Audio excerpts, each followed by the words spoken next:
आपण निरीक्षण काय केलं पाहिजे आणि आपण विचार काय केला पाहिजे हे आज नक्कीच महत्वाचं आहे. मी आज बघतो की शिवजयंती साजरी होत आहे. त्या शिवजयंतीमध्ये असे काही गाणे आपण ऐकत आहोत. आज डीजे वाजवला जातो समाजामध्ये. हे स्थान योग्य आहे की नाही हे मला माहित नाही, परंतु हे मला तुम्हाला नक्की सांगायचंय की जर महाराजांच्या जयंतीमध्ये नटीनं मारली मिठी असं जर गाणं कुणी वाजवत असेल तर हे कितपत योग्य आहे हा आपल्याला विचार करणं गरजेचं आहे.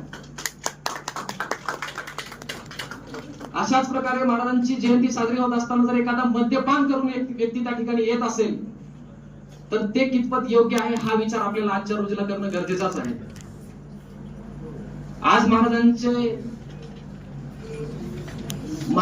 जे मराठीशाहीचं प्रतीक जो भगवा झेंडा आज आपण प्रिंट काढतो त्याच्यावर महाराजांचं प्रतिमा असते. जयंतीच्या दिवशी ती आपल्या गाड्यांवर दिसते, आपल्या घरांवर दिसते, परंतु जयंती होताच तो झेंडा तो कुठं जाऊन पडतो हे आपल्या सर्वांना माहिती आहे. जर महाराजांची प्रतिमा असलेला झेंडा जर आज कचरा पेटीमध्ये दिसत असेल तर ही आज आपल्याला विचार करण्याची नक्कीच गरज आहे. हे आपण कधी बदलणार, हे कोण बदलणार, तर हे आजचा आपला युवाच बदलणार आहे.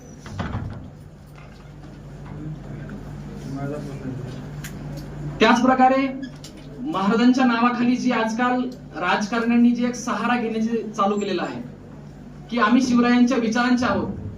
अरे शिवरायांचा विचार हा मत घेण्यासाठी नव्हता. शिवरायांचा विचार काय आहे?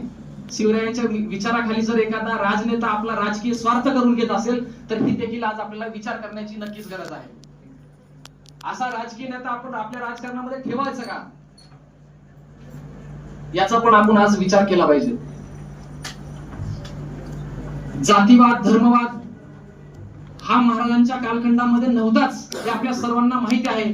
परंतु आज जे राजकीय नेते ज्या जातीच्या खाली, ज्या जातीच्या नावाखाली, ज्या धर्माच्या नावाखाली आपलं स्वराज्य निर्माण करण्याचा जो प्रयत्न करत आहेत, हे स्वराज्य जातीच्या नावाने, धर्माच्या नावाने जर हे स्थापन होत असेल तर हे योग्य आहे का याचा देखील विचार आपण आज केला पाहिजे. स्त्रीचा सन्मान आज आपण समाजामध्ये बघतो की कित्येक बलात्कार हे स्त्री विरोधात होतात. मला वेगळं काय नाही सांगायचे महाराजांच्या काळातली काय शिक्षा होती. आज जरी आपल्याकडे यांचे हात काढण्यासाठी तलवार नसतील तरी आपल्याकडे आज याच्या विरोधात आवाज उचलण्यासाठी आपल्याला तोंड दिलेलं आहे. आपल्याला आवाज उचलण्याची जी संविधानाने ताकद दिली आहे, या आवाजाने आपण ही व्यवस्था बदलू शकतो आणि नक्कीच बदलू शकतो.